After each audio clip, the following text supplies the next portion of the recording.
Maaf, Ning.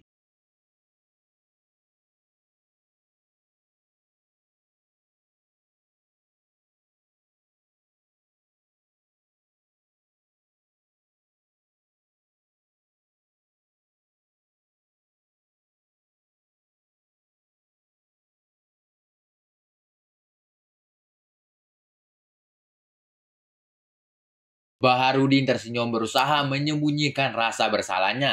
Dia tidak sengaja melakukan hal itu. Astagfirullah, apa yang kalian lakukan? Nyai Aisyah yang tiba-tiba masuk terbelalak melihat dua insan berlainan jenis dalam keadaan.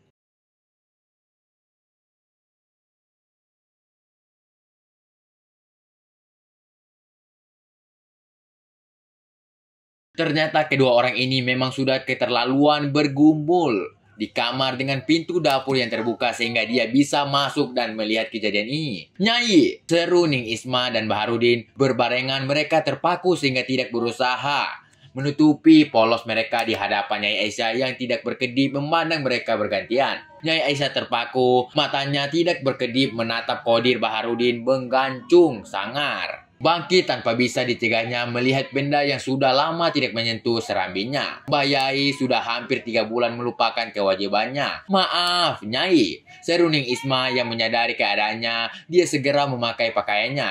Ning Isma berusaha keras menahan senyumnya. Rencananya mulai menempahkan hasil.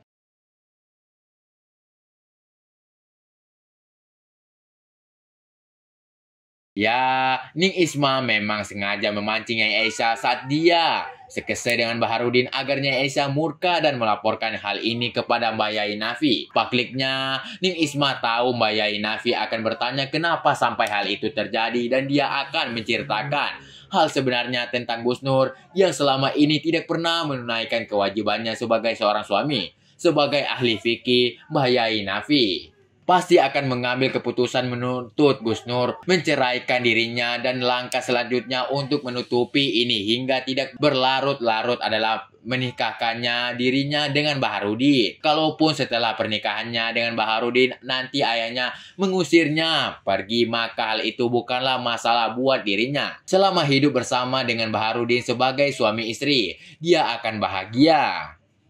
Astagfirullah, kalian sudah melampaui batas. Nyai Aisyah berusaha mengendalikan dirinya melihat pemandangan di hadapannya. Dia tidak marah melihat kejadian ini berlangsung karena sudah pernah mengintip sehingga tahu Ning Isma dengan santri baru yang membuat anaknya jatuh cinta. Bukan itu, tapi karena melihat benda tegak yang memancung keras menjulang bagaikan tugu Monas. Benda itu yang dirindukannya setelah beberapa bulan Mbah Yai semakin asik dengan kitab-kitab yang dibacanya terus-menerus sehingga lupa. Seakan dia hanyalah boneka manekin yang dipajang sebagai hiasan. Din, Ning Isma menutupi Baharudin dari pandangannya Aisyah yang tidak berkedip membuatnya merasa jengah sendiri. Rasanya tidak masuk akal kalau sampainya Aisyah tergoda oleh Qadir Baharudin. Namun hal itu segera disanggah. Buktinya dia sangat tergila-gila dengan Qadir, pria muda yang usianya baru 19 tahun ini. Usia mereka selisih 6 tahun. Nih kita bicara empat mata. Seru Nyai Aisyah malu perbuatannya diketahui oleh Ning Isma. Kenapa dia begitu terpesona dengan Qadir anak muda itu? Nyai Aisyah menarik nafas panjang berusaha meredakan gejolak yang membuat serambi berkedut-kedut mengeluarkan cairan membasahi. Geh, Nyai. Ning Isma memperhatikan ekspresi wajah Nyai Aisyah dengan rasa cemburu karena melihat ekspresi wajah Nyai Aisyah. Ning Isma menowel tangan Nyai Aisyah yang tidak beranjak dari tempatnya berdiri. Matanya terus terpaku menatap Qadir Baharudin yang sudah tertutup oleh sarung.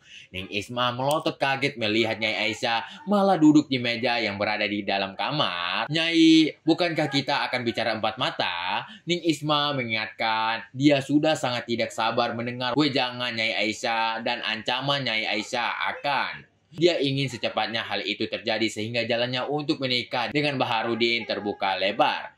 Sudahlah, kita bicara di kamar ini saja.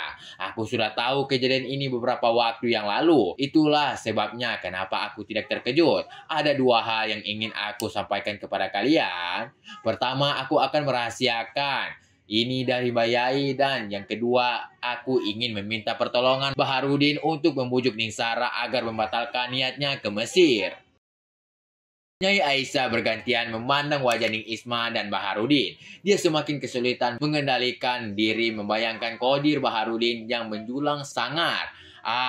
Bagaimana rasanya kalau benda sebesar itu menerobos raminya? Membayangkan saja sudah membuat Nyai Aisyah bergidik antara takut dan keinginan untuk mencobanya. Kenapa jenengan tidak melaporkan hal ini ke Bayai Nafi? Hal ini tidak bisa dibiarkan terjadi. Ning Isma kecewa dengan pernyataan Nyai Aisyah. Ini keluarga, aku menyimpannya rapat-rapat. Jawab Nyai Aisyah tegas, nama baik keluarga harus tetap terjaga bagaimanapun caranya.